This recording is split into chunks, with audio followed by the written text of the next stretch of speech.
Saudi আরব দুবাইয়ের কাছ থেকে তেল নিয়ে ফিলিস্তিনিরা ইসরায়েলদের উপর হামলা চালাচ্ছে। শত্রু কোথায় খুঁজতে যাবেন? শত্রু তো আমাদের নিজেদের ঘরে।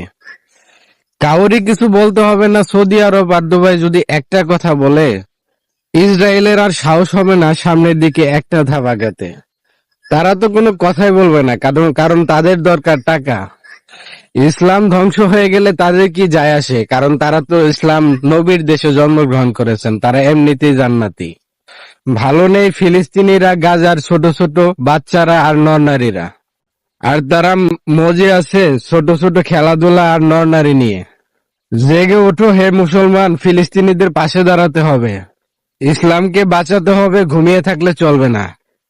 এই ইতিহাস নিয়ে একদিন জবাব দিতে হবে রোজ হাশরে।